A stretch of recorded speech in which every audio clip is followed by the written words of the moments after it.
যদি নারীরা 4টি কাজ করে,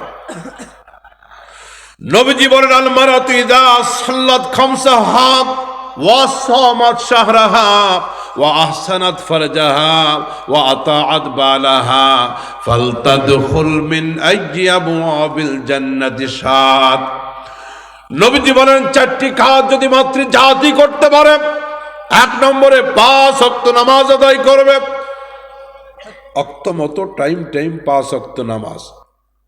2 নম্বরে এই যে রমজান মাস আসতেছে, ওয়া সামাত শাহরাহা, এই রমজানের ফরজ রোজাগুলি তারা ঠিক মতো রাখবে, ওয়া আহসানাত ফারজাহা, নিজের লজ্জাস্থানকে হেফাজত করবে, সতীত্বকে হেফাজত করবে, বোরকা পরবে, পর্দা করবে।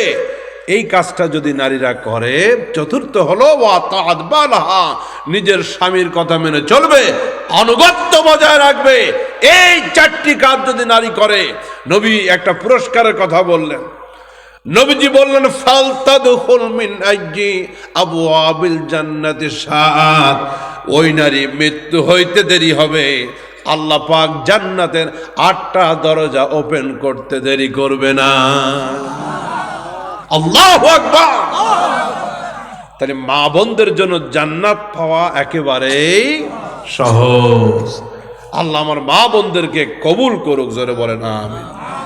শাবান মাস চলতেছে, আগামী 7 তারিখ দিবাগত রাত লাইলাতুল বারাত, অত্যন্ত বরকতময় একটি রাত। ও ভাই, বাড়াবাড়িতেও যাব না, ছাড়াছাড়িতেও যাব না, শবে বরাত নামে কিছুই নাই।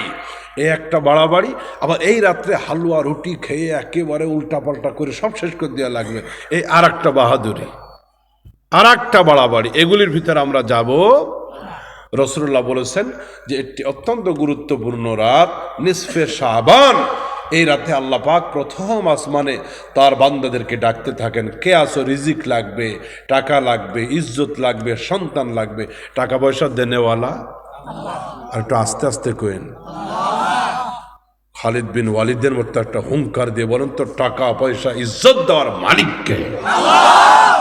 কোন খাজা বাবা, দয়াল বাবা, জটা বাবা, সালা বাবা, তালা বাবা, ল্যাংটা বাবা, ওদিন দেখি এক জায়গায় ঘড়ি বাবা। কই মাহফিলে যাইতেছিলাম তা মনে নাই, দেখি এই হাতে ঘড়ি, এই হাতে ঘড়ি, 2 পায়ে ঘড়ি। জিগাইলাম ব্যাপার কি? কয় হুজুর এলাকার ঘড়ি বাবা। আর এখন বাবার সংখ্যাও বাড়ছে। বাপ এত হওয়ার দরকার নাই, বাপ এক, মা একজন, বাপ একজন থাকা ভালো, বেশি বাপ হওয়া ভালো লক্ষণ